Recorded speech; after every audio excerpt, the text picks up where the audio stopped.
talk to the church about what I'm intending to do next year.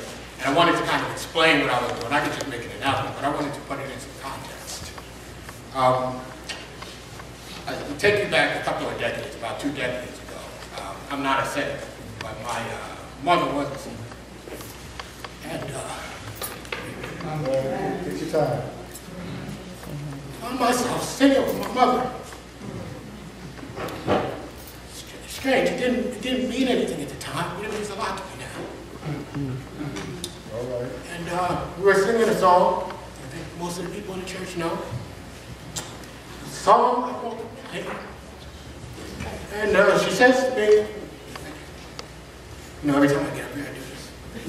It's all right. It's all right. She says to me, when I pass, I want you to sing that song at my funeral. So many of you know my mother passed on July 31st. That's right. It was a difficult time, as you know, when a mother passes. So I went to her funeral, and I did what my mother asked me to do. And I sang that song. And I was fine singing that song for a while. You know, I sang the beginning of the song, and I talked about when I look around and I think things over. And I was fine. That's how my life has been.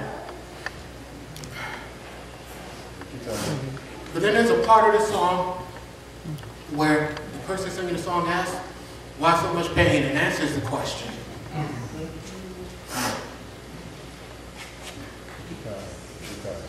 All right. And he says, because he knows what's best for me.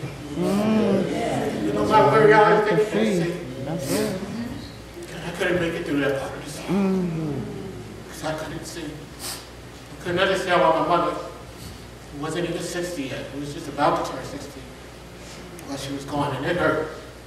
And then the time that's passed since then, I've thought about my mother, and I've thought about my connection to my mother.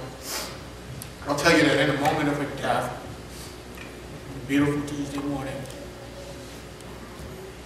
I felt disconnected from everything. I never felt that before in my life. So I started thinking about this disconnect and what it meant. And I thought about connections and disconnection. I thought about things my mother had said to me. You know, my mother had said to me,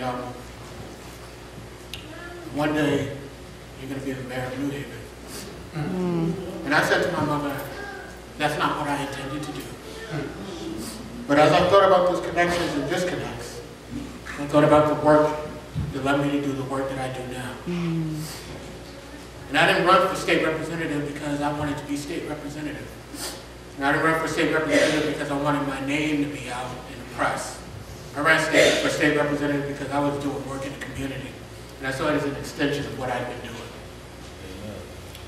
When I thought about those connections and disconnections, I thought about the way that we live, and how we think we're individuals, and we just kind of write our history, but that our history is connected to other people, particularly our parents. And as I thought about that, I came back to where I was before I ran for a state representative, back to that work and why I was doing that work, because I thought, I don't want anybody to have the history that I have starting off. I want people to have a better history. That's right. And when people asked me this year about running for mayor, I couldn't say no.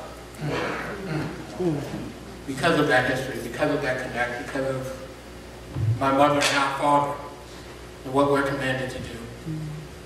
So I wanted to come here this morning and say to you, thank you for having supported me in all the work that I've done, and that I'm looking at, seriously looking at, what I can do here, closer to home. Because I think that the work that I was doing is better served by being closer to home than it is at the stadium level.